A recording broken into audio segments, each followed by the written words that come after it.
Hey everybody, this is Blue, and I wanted to talk about the Rolemaster Magic System. Um, I think this is superior to D&D and all of its clones in so many ways, and I got glasses on because I got to do some reading here.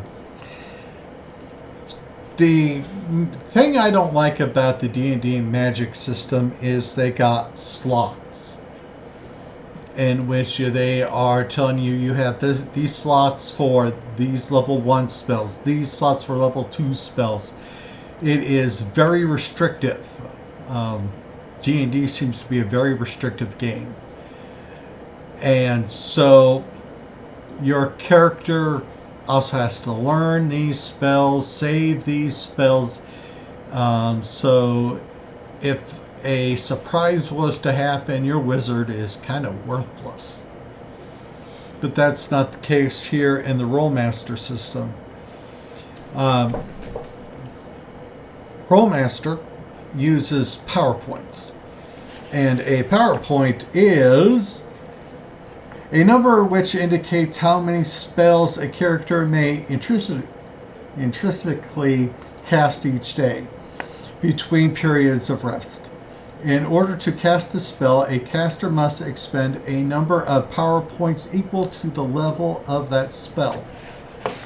Now, in Rolemaster, our spell lists go from 1 to 50, but they in the upper levels they skip and they go by 5s. There are 23 spells per spell list, and so you can, if you got the PowerPoints, you can do any combination. You develop your PowerPoints as a skill. This is your ability to absorb and harness the energy around you or accept it from your deity or think it up if you're a mentalist. And so a magic user, a pure spell user, which is somebody that relies strictly on magic in their profession and way of life. There are semi-spell users. These are professions that combined magic and the use of arms. A ranger, a paladin would be a good example of a semi-spell user. And then you have your arms realms, which are people that just use weapons. All right. And so a pure spell user could gain at the most 13 power points per level. And so if you have a level 5 ranger, that would be 65 power points. Then they might have a race bonus where they get another 5. There's 70. And they might have some other option that gives them some more power points. But let's just go with the 70. In spell laws, the fire law spell list, firebolt, everybody's favorite, that's a level 7 spell. And so then your mage, your magician, can cast 10 level 7 firebolts that day in between long rests. He does not have to put them in the spell slot, so he is able to change up. He's learned these spells, so he can go from any spell that he knows that's on his spell list that he developed and cast that spell. Now, the beautiful thing is there are a lot of spells. Alright, and I'm going to go into that just a little bit. There's only one problem that I do not like about the Rolemaster system, and thankfully, I run a homebrew. I got rid of that little rule. In the standard system, learning a spell list. Spell users learn the lists up to and including certain levels by developing skill ranks. However, this area diverges from the standard skill and bonus rules.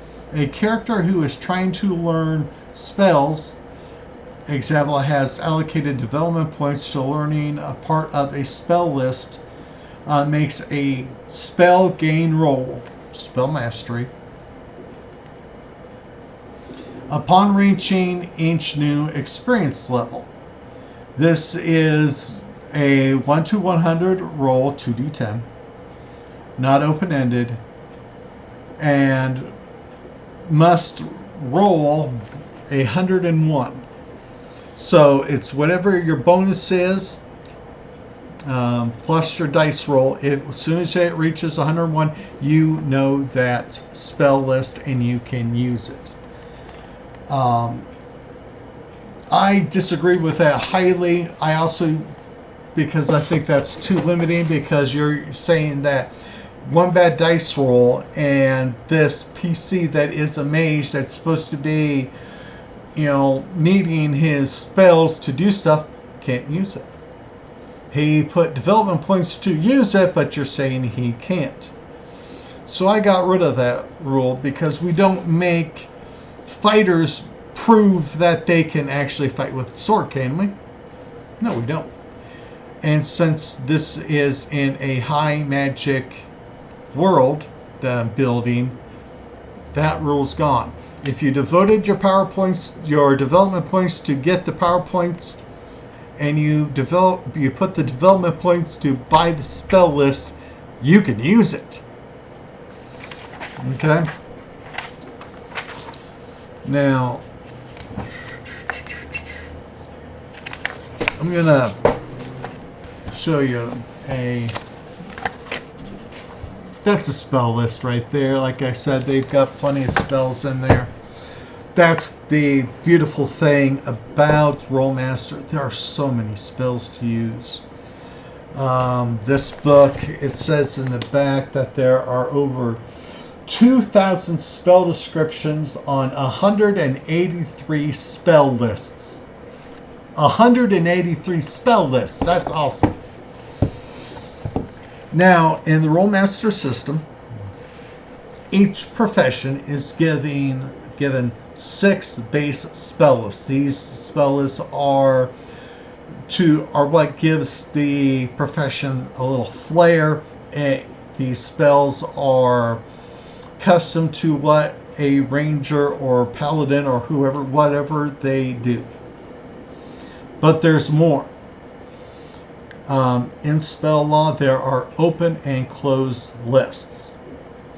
A closed list means that only people of that realm can cast those types of spells. In Rolemaster, they have magic divided into essence, channeling, and mentalism. So, a paladin can only learn from the closed channeling spell lists. Alright? And then there is open spell lists, and they are open for anybody to use. And so you have those lists. And the beautiful thing about Rolemaster is they always expand. There is arcane magic. There's that realm. There's prosaic magic. So you have plenty of spells to learn. So instead of having just 1 or 2 spells to get at first level, you basically can spend as many development points that you have, and you can actually, if you were wanting to just spend a whole level, all you're doing is developing your power points, your directed spells, skill, and then buying spell lists. Some people have followed the strict rule of you can only cast the level of spell that your level is at and lower. So a level 1 can never cast a level 5 spell. I don't follow that rule. Like I said, I got Homebrew here. So, a level 1 character in my Homebrew can cast any spell that he has bought for with development points. However, because it is a higher level spell than he is, level wise, he takes a negative modifier. He has to take a negative 10 on his rolls and on his ending bonus or resistance rolls. And so a level 1 character could cast a level 5 spell, but he has to take a negative 50 on that, which would very much limit any offensive abilities, because that's a major bonus, going against you. I generally, in my games, I say that a person can buy up to 5 levels above and use it. So I could have a level 5 ranger go to his inner walls spell list, and he could cast a level 10 spell. He would take a negative 50 modifier on it. And what would be the difference? The level 5 spell off of inner walls is prayer. The level 10 spell is prayer 2. And so with prayer 1, caster gets a +5 bonus on his resistance rolls and maneuver rolls. Not bad. But on 10, if he is able to cast a spell, he would get a +10 bonus on his resistance rolls. Okay? Well, and maneuver rolls. And so that is the one thing I love about Rolemaster. You can then have a lot more flexibility on your characters. Like I said, it's basically if you develop the PowerPoints, you can use them in any combination you want. You got 50 PowerPoints, you can cast 50 level 1s, 25 level 2s, or some weird combination that you want. Flexibility means that you are more able to develop your character and give him a unique feel, a unique flavor. Because you can have a character then that wants to, know inner walls because he's a ranger and he knows it very well. He wants to put all his development points in purchasing as many spells as he wants. But then when it comes to moving ways, he goes, I don't need that, and doesn't buy anything from that spell list until later. So he can focus on his resistance, his strengths, and he just has to work a little bit harder when moving. So this is a way to be flexible on your games and on your characters, and I think it's a great thing.